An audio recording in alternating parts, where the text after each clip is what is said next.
Sag mal, was schwitzt denn du so? Ist dir ein bisschen warm oder was? Ja, wir haben hier entspannte 32 Grad, also wer schwitzt da bitte nicht? Ja, was soll ich denn da sagen mit dem Helm? Ja, du stellst dich aber auch an. Aber es sind ja nicht nur die Temperaturen heute, sondern die Spannung. Die Spannung, Leute, nach 5 Jahren Warten ist er endlich hier. Hier vorne, Straßenzulassung, Kennzeichen ist dran. IAA damals wurde 2017 vorgestellt. Und jetzt, Leute, steht er hier, der Mercedes AMG One. Wir dürfen ihn zum ersten Mal fahren. Mercedes hat die Kunden eingeladen, um hier die erste Erfahrung mit dem Mercedes AMG One zu machen. Wir befinden uns hier auf dem Testgelände von Mercedes. Dahinter ist eine Rennstrecke, wo ich euch leider nicht mit der Kamera mitnehmen darf, aber wir werden uns im Anschluss hier wieder treffen. Dann werde ich euch meine Erfahrung mitteilen. Aber ich würde sagen, Robert, davor ballerst du jetzt erstmal hier einen schönen Porn raus, oder? Jo, auf geht's. Mein Auto, ihr seid eigentlich bekloppt oder was ist los? Nee, die parken auch nicht. Ich zieh dir gleich die Synapsen aus den Stirn. Lass mein Auto in Ruhe. Hast du was an der Waffe? Was ist das denn hier? Versteckte Kamera oder was ist das Nein, hier?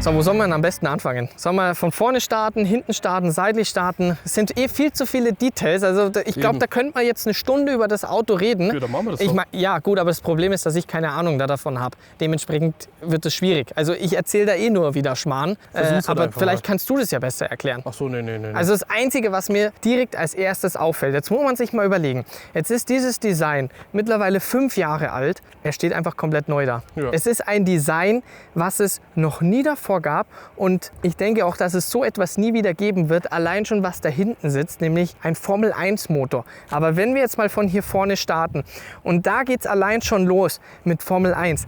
Denn allein hier ist der originale Mercedes-Stern wie bei der Formel 1 alles handlackiert. Und jetzt stehst du hier vorne und jetzt ist das Auto aber im ganz normalen Modus, nicht im Track-Modus, sondern ganz normal. Und allein, was du da schon merkst, dieses breite, aggressive, aber trotzdem dieses elegante, dieses typische Mercedes-Auftreten. Und dann, ich meine, mit Carbon brauchen wir erst gar nicht anfangen, weil wir haben hier so viel Carbon verbaut. Wenn wir allein schon schauen, hier Front, allein hier an der Seite die Flaps, dann ein Haufen Kühlung. Hier unten, hier geht die Luft schön rein. Wir haben hier den Kühler schön und dann, allein wenn du hier schaust, diese Finnen, wie clever das Ganze gelöst ist. Hier geht die Luft durch, hinter in den Roof Scoop, um den Motor zu kühlen. Und dann siehst du hier an der Seite, wie das Ganze durchströmt und dann auch weiter nach hinten geht, was dann zum Beispiel Öl, Getriebe, das Ganze hier kühlt. Dann hast du hier auch ganz clean die Finnen. Wir stellen ihn jetzt dann auch in Race-Modus, keine Sorge. Wir haben hier übrigens sehr, sehr wichtiges Thema. Oh, da kommt aber jetzt eine gute Truppe an. Alter, geht ja richtig was. Ja, da würde ich sagen, da schauen wir jetzt dann gleich mal noch, was da dann da hinten so rumsteht. Ja, würde ich auch. Aber jetzt nochmal wichtig, hier, Michelin Pilot Sport Cup 2R Reifen, speziell hier für den AMG One entwickelt, sehen wir auch hier schön an der Silhouette, ist dasselbe Thema wie beim Black Series. So, und wenn wir dann weiter nach hinten gehen, übrigens auch krass, diese Spiegel. Allein hier auch, da merkst du, Aerodynamik ist hier alles, was hier zählt. Und dann gehst du jetzt hier weiter nach hinten. Weißt du, was ich sagen würde? Ja? Wir machen jetzt mal kurz Motorhaube auf, oder? Ja, mach doch Weil wir mal. wollen uns natürlich hier, Ich weiß, wie das geht. ich weiß es nicht, aber ich habe es mir mal irgendwo angeschaut und wir probieren es einfach. Wenn jetzt das Auto gleich auseinanderfällt, dann bist du ja gut versichert. Ja, eben. So, irgendwo war da der Knopf. Alter. So, das sieht schon mal gut aus. Fliegt dir gleich weg. Ist vor allem jetzt top, wenn die ganzen Leute da sind und jetzt, wenn ich jetzt gleich das halbe Auto kaputt mache. Ja, mal wurscht. Das ist ideal, das ist dann der typische Vorführeffekt, oder? Das wiegt ja gar nichts. Das kann ich ja mit einem Finger heben, aber dann fällt es mir aufs Auto drauf. Das Machen wär wir besser witzig. nicht. Da ist er, Leute, der Formel 1 Motor. Nicht hier, da unten. So, da unten meinst du? Ja. Was ist das? Das ist der Formel 1 Motor. Ey, mega. Aber leider viel sehen können wir davon nicht. Aber es ist auf jeden Fall krass. Du siehst halt wieder komplett alles Carbon. Ich finde dieses Roof Scoop, ich finde das ja so geil. So, wie war das jetzt? Ich glaube, ich würde jetzt einfach mal sagen, Ja, erst oben rein und dann kannst du unten Ja. einklippen. Jetzt haust du da drauf. Ja, also, Schon wieder zu. mega. Ist schon wieder zu. Da zieht euch das mal rein. Hier, die Tür. Es ist verrückt. Schau mal, das habe ich auch gerade kurz gesehen.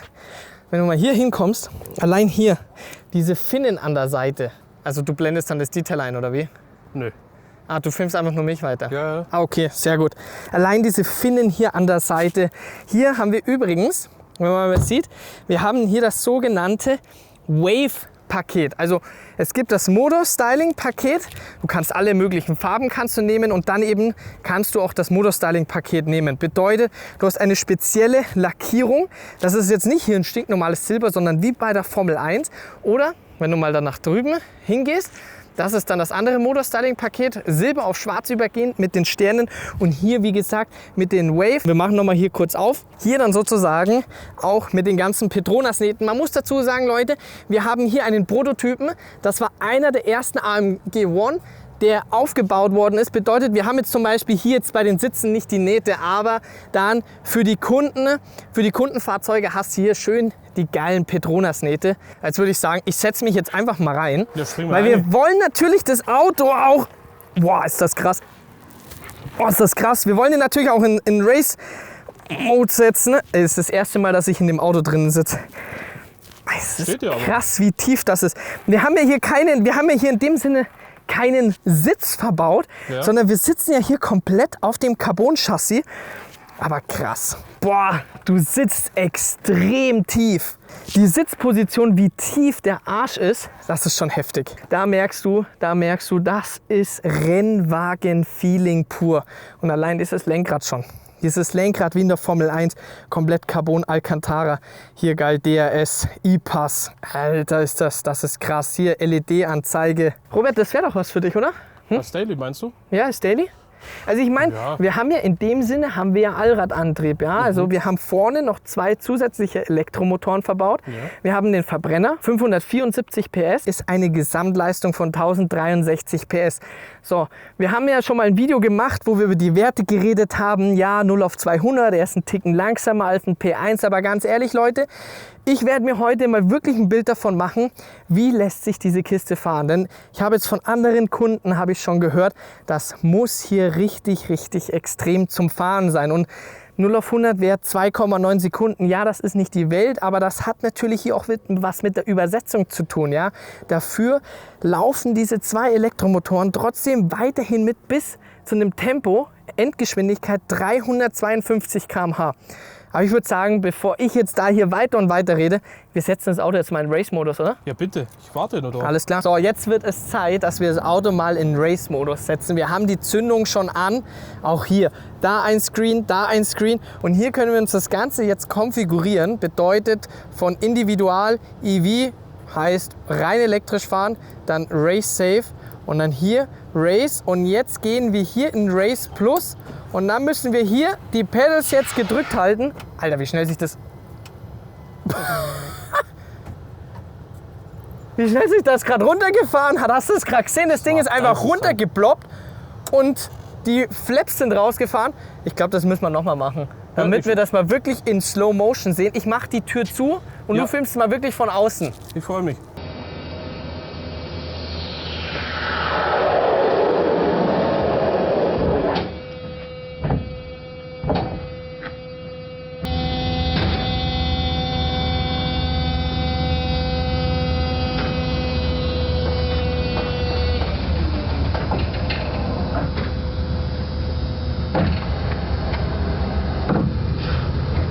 So, dann steige ich jetzt mal aus und dann schauen wir uns das Ganze hier im Detail an. Boah, ich will hier echt nichts. Also Sitzposition, Leute, ohne Scheiß. Ich bin noch nie heftiger in einem Auto gesessen mit Straßenzulassung. Also Senna ist ja schon wirklich krass. Aber wie du da drinnen liegst, wirklich wie in einem Formel-1-Auto. Also das ist echt heftig. So, und jetzt haben wir das Ganze hier im Race-Modus dastehen. Zieh dir mal hier diesen Spoiler rein. Und jetzt sehen wir wirklich die volle Aerodynamik hier von dem AMG One. Allein dieser Diffusor. komplett hier alles aus Carbon. Dann, wenn du dir die Auspuffanlage anschaust, wie böse das Ganze aussieht. Also sieht schon gut aus, oder? Ja, also da würde ich Das macht schon richtig was her. Ja, Also Leute, safe. ich bin wirklich gespannt, wie sich das Ganze hier fahren lässt. So, dann hier der Heckspoiler. Wie sich das Ding jetzt hier hochgefahren hat und vor allem nicht nur hochgefahren hat, sondern hier wirklich auch nach hinten geht. Wir haben hier einmal den Spoiler und dann hier noch zusätzlich da dazu DRS. Bedeutet, wenn wir die Taste drücken, dann senkt sich der ab. Vorne die Flaps, die senken sich auch ab und dadurch generieren wir natürlich eine höhere, eine schnellere Geschwindigkeit. Bedeutet hier diese Flaps, die senken sich dann sofort ab und natürlich auf der anderen Seite wieder Bremsen in den Kurven, fahren sich die Flaps wieder aus und dann hast du natürlich nochmal deutlich mehr Anpressdruck. Und ganz ehrlich, Robert, schau dir das mal von vorne nochmal an, wie das Auto sich jetzt gewandelt hat. Wirklich von diesen, ja, aggressiven, aber eleganten Design zu einfach nur, sorry, muss ich jetzt sagen, voll auf die Fresse. Ja. Aber wirklich. Und vor allem, jetzt musst du überlegen, jetzt steht der ja immer noch in dem normalen Silber da. Was meinst du, wenn der in einer richtigen aggressiven Farbe dasteht? Wie das Ding dann dastehen wird? Welche Farbe schwebt dir da so vor? Das weiß ich noch nicht, das werden wir dann schon sehen. Ich habe ja gesagt, also Leute, kommentiert mal gerne drunter, was meint ihr? Was für eine Farbe haben wir hier bei dem AMG One konfiguriert? Aber jetzt würde ich sagen, genug gelabert, denn wir werden ja später dann noch mit dem Auto fahren. Jetzt schauen wir mal, was hier noch so rumsteht. Also ich meine hier, das kennen wir schon zu gut, Robert, oder? Was ist das für ein Auto? AMG GT Black Series. Übrigens auch ziemlich geil gemacht hier mit den Streifen. Und hier der Black Series will definitiv, muss ich jetzt halt nochmal sagen, voll auf die Fresse. Denn der ist auch hier in der höchsten Stufe eingestellt. Bedeutet puren Abtrieb. Dann geht es hier weiter. Was haben wir hier noch? Da haben wir noch schön SL63. Das Auto sind wir noch gar nicht gefahren. Nee, das wundert mich. Also es wundert mich. Oh, da hinten, was kommt da hinten? Das sieht nach GTR, AMG oder? GT aus. Das ist ein guter Moment jetzt. Jetzt kommen die Autos hier schön angefahren. Ah, geil. Da fühle ich mich wieder heim. Ja, ach so, kommen da auch immer Autos angefahren? Ja, da kommen auch immer Autos. Ja, wenn du wieder irgendein Auto nimmst und dann kommst du wieder angefahren, dann darf ich wieder tanken. Tanken, putzen, alles. Alles. Ich darf das Auto wieder sauber machen. Ja, Ja. SL63 macht schon was her.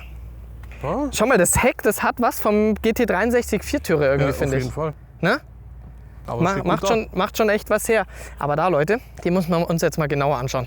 Ha. Wir haben hier nämlich den neuen G63 4x4 in mattschwarz. Schon böse. Ja, schon das, ist eher schon, meins. das ist schon richtig böse. Vor allem zieht er das mal hier rein. An der Seite schön Carbonara am Start. Hier kannst du oben campen. Alter, ja, kletter mal hoch. Ja, genau. Da breche ich mir alles. Soll ich dir die Kamera abnehmen und du kletterst mal hoch? Ja, dann hier. Hä? Nimm.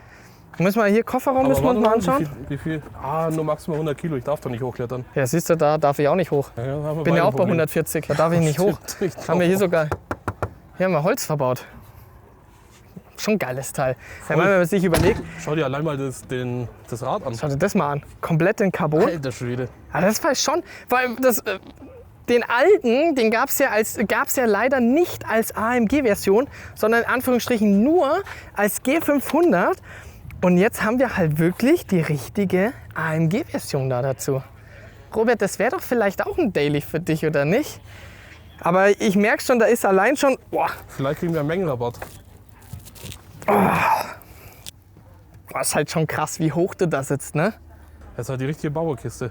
Ja, Also es ist geil, muss ich wirklich sagen. Es ist auch schön bequem zum Aus- und Einsteigen. Und allein auch vorne dieser Kühlergrill, schau das mal an. Schön blacked out das Ganze gemacht, matt schwarz. Oben, oh geil, oben mit der Beleuchtung. Aber gut, viel, viel wichtiger ist hier, Leute, hier AMG One. Und ich würde sagen, wir steigen ein, oder? Ja, du. Darf ich fahren?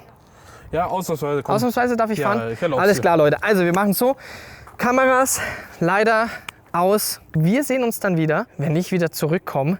Ich bin wirklich gespannt, was hier die Jungs von AMG hingestellt haben. Kann das Ding wirklich was oder sieht er einfach nur geil aus? Ich bin gespannt und von daher, wir steigen ein. Jalla, Abfahrt. Irgendwann später. So, Robert, jetzt sind wir wieder zurück. Ja, endlich. Wie war dein Fazit? Mein Fazit ist ja wirklich atemberaubend. Also es war ja nur noch geisteskrank. Also wirklich, mir fehlen die Worte. Man muss nämlich dazu sagen, Leute, Robert ist wirklich gefahren. Wir können so einen ganz kleinen Clip können wir einblenden. Da sieht man nämlich nichts von der Teststrecke oder sonst was, sondern man sieht nur den Robert, wie schön er nämlich da einsteigt. Ja. So, Robert. Und? Jo. Bist du ready? Bisschen AMG One fahren? Ja, das sollte ich schon hinkriegen. Ist in Ordnung, nicht so schwer, oder? Sitzt gemütlich? Ja, eigentlich schon. Rennstrecke dann auch? Ja, auch Rennstrecke. Ja, muss ja testen, oder? Ist ja gar kein Problem. Ob er was kann. Ja, ich kaufe ihn ja eh. Ja, sehr gut. Helm sitzt, ne? Sehr gut. Das wird was, Alter. Du bist auch wirklich ganz entspannt eingestiegen, das muss man echt sagen. Aber Leute, jetzt kommen wir zum Fazit, wo es wirklich mal ernsthaft wird. Denn wie gesagt, es ist jetzt 5 Jahre her, wo das Projekt vorgestellt worden ist. Für mich ist es jetzt das erste Mal gewesen, dass ich hier hinter Steuer gekommen bin vom AMG One. Übrigens, hier sehen wir jetzt noch mal den Unterschied. Hier einmal das Wave und hier einmal das Motorsportpaket mit den Sternen von Silber auf Schwarz übergehend. Mit dem sind wir nämlich auch auf der Strecke gefahren. Kann man auch ganz schön an den Reifen sehen. Und das Ding wurde auch dementsprechend hergenommen. Ich sage euch eins, Leute, um es ganz kurz zu fassen erstmal. Es ist bisher das heftigste Auto, was ich jemals auf einer Rennstrecke gefahren bin. Ich könnte euch jetzt die nächste Viertelstunde, 20 Minuten alles ausgiebig erzählen.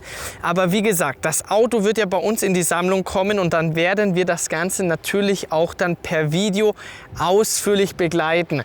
Um das Ganze aber jetzt hier etwas kürzer zu fassen. Also, wir haben angefangen, wir sind das Auto erstmal auf der Straße gefahren. Ganz normal im Komfortmodus. Hier, wie gesagt, so wie jetzt da steht, ist komplett im Rennstreckenmodus. So, Komfortmodus war wirklich tiefenentspannt. Du kannst das Auto rein elektrisch fahren. Du kannst dann in den Race-Modus gehen, wo du dann sozusagen Hybrid aktiviert hast, Verbrennermotor und Elektro das Ganze. So, dann hast du natürlich Race Plus. Du hast einfach so viele Funktionen und das, Leute, das ist genau hier, was sich gegenüber den ganzen anderen Hypercars und Supercars unterscheidet. Denn hier merkst du, du hast wirklich Formel 1 Technik. Du hast nicht nur den Formel 1 Motor verbaut, sondern auch im Innenraum. Denn wenn du nämlich wirklich in diesen Race Plus Modus gehst, dann kannst du nämlich das Ganze einstellen, wie es auch wirklich bei der Formel 1 abläuft. Bis hin zum Strat 2 Modus bedeutet, das ist dann wirklich wie in der Formel 1 Qualifying Modus eine schnelle Runde. Die volle Leistung wird abgerufen. Hier 1063 PS. Und ja, also vom Fahren her, es ist das heftigste gewesen, was ich je gefahren bin. Aber von den Kurvengeschwindigkeiten, Leute, hier AMG One, das ist brutal. Diese G-Kräfte, die auf dich wirken, dieser Anpressdruck, den du hier hast, ja, wir haben dann das DRS noch dann dazu, wo sich hier diese Flaps wieder einklappen, wo sich der hintere Heckspoiler runterklappt. Dann allein, was sich auch unterm Auto abspielt und da merkst du einfach diese Aerodynamik und deswegen ist hier der AMG One noch mal schneller als der McLaren Senna in den Kurven. So. Geradeaus, das ist nämlich jetzt auch ein wichtiges Thema und das merkst du eben, das ist Formel 1 Technik, denn man muss dazu sagen, wir haben einen Verbrennermotor, 574 PS und dann die Elektromotoren, die dann dazu kommen, vorne an der Vorderachse, insgesamt 1063 PS. Jetzt ist aber das Problem, jetzt wenn diese Elektromotoren nicht mehr genügend Saft haben, dann regelt er die Leistung runter. Und das ist genau das Thema, denn hier der AMG One ist abartig schnell gewesen. Diese eine Runde, wo ich in diesen Qualifying-Mode gefahren bin, aber nur dann ist dieses Auto auch wirklich extrem schnell, wie in der Formel 1. Und da musst du das Ganze eben einteilen. Du musst dann wieder eine Runde langsamer fahren, bis sich die Batterien wieder aufladen und dann ist das Ding wieder abartig schnell. Wenn du allerdings in dem Moment die Leistung von den Batterien nicht abrufen kannst, weil sie sich gerade aufladen, dann muss man sagen, dann müsste das deutlich schneller sein. Denn dann ist das Ganze wirklich nicht schnell. Für mich, was für mich am bemerkenswertesten gewesen ist, ist wirklich einfach diese Kurvengeschwindigkeiten, die du mit dem Auto erreichst. Dieses Selbstvertrauen, was du in dem Auto bekommst. Nochmal mehr Selbstvertrauen als im McLaren Senna. Bremspunkte sind abnormal. Ein negativer Punkt, den ich definitiv gefunden habe, und das ist das Thema Getriebe. Denn wir haben hier kein Doppelkupplungsgetriebe verbaut, sondern ein ganz normales Automatikgetriebe. Bedeutet, ihr müsst euch das so vorstellen, Du bist jetzt in dem Qualifying-Mode. Das Auto ist abartig schnell. Du bist auf der Geraden, du fährst in den Kurven, ja. Und dann musst du irgendwann hochschalten, ja. Du kommst aus der Kurve raus auf die Gerade. Du musst hochschalten und dann ist es wirklich so, du bist extrem schnell und dann ist wie so eine Art Unterbrechung. Du hast wirklich so 2 Zehntel Unterbrechung und dann auf einmal hast du wieder den vollen Boost. Das ist wirklich für mich ein Störfaktor gewesen, denn auch in den Kurven, wenn du in den Kurven theoretisch hochschalten musst, ja, runterschalten ist schnell, aber das Hochschalten, das ist halt wirklich gewöhnungsbedürftig. Das ist halt wirklich für mich ein Thema, was irgendwie nicht so zum Auto passt, denn du hast eine heftige Technik in dem Innenraum verbaut. Motor, alles drum und dran und hast aber dann eigentlich ein Getriebe, was für mich persönlich nicht so gut dazu passt, beziehungsweise gewöhnungsbedürftig ist. Aber auf der anderen Seite musst du natürlich dazu sagen, das ist ein Getriebe, was natürlich den Antriebsstrang, was natürlich die komplette Motorleistung auch aushält, wo du wirklich sagst, das ist auch robust. Für mich ist McLaren Senna immer diese Speerspitze gewesen, ja, das Ultimative. Aber jetzt hat hier AMG Project One, das ist echt brutal schnell. Vor allem, wenn man sich überlegt, die Werte sind eigentlich nicht so krass, 0 auf 100 2,9 Sekunden, aber das liegt eben an der Übersetzung, dass wir hier nicht so einen geilen 0 auf 100 Wert haben, aber dann, was ab 100 km/h los ist, das ist wirklich brutal und du merkst halt einfach wieder, wie das auch diese 1700 Kilo, die merkst du null. Ja, ich meine, der McLaren Senna wiegt 300 Kilo weniger, aber hier, der fühlt sich einfach so viel leichter an und allein, wenn du dich auch hier nochmal reinsetzt, einfach hier dieses Formel-1-Feeling, so ein Lenkrad in der Hand zu haben. Ich muss die Tür wieder zumachen, weil das piepst nämlich. Ja Leute, also wie gesagt, mir fehlen die Worte. Ich bin mehr als positiv begeistert von dem Auto, auch soundtechnisch, brutal laut im Innenraum. Außen könnte er definitiv lauter sein, ja. Innenraum ist wirklich krass, da merkst du nochmal, du hast es hier nicht einfach mit irgendeinem Hypercar zu tun, sondern du hast es hier mit einem Hypercar zu tun, was einen Formel 1 Motor hat, was Formel 1 Technik hat und das ist wirklich das, was das Auto hier ausmacht. Nicht dieser Wert 0 auf 200, 7 Sekunden, das ist definitiv schneller, da bin ich mir sicher. Da geht es nicht darum, das Auto jetzt zu messen auf der Autobahn, ja 0 auf 200, ja okay, dann sind es jetzt 6,5 Sekunden, sondern nochmal Leute, das ist das, was ich jetzt festgestellt habe beim Fahren. Diese Kurvengeschwindigkeiten, diese Bremspunkte, dieses komplette Gesamtpaket, das hat es noch nie in einem Auto mit Straßenzulassung gegeben und ich bin mir da auch ziemlich sicher, dass es sowas wie hier AMG Project One, die Arbeit, die Mercedes geleistet hat, mit der kompletten Technik, Innenraum, Außen, einfach das komplette Gesamtpaket, dass es so etwas nie wieder geben wird. Und von daher würde ich sagen, Robert, wir machen Schluss hier mit dem Video. Ja. Und dann würde ich sagen, sehen wir uns beim nächsten Video, oder? so machen wir das wieder, so sehen wir uns wieder. Oh, super, schön. Bis zum nächsten Mal.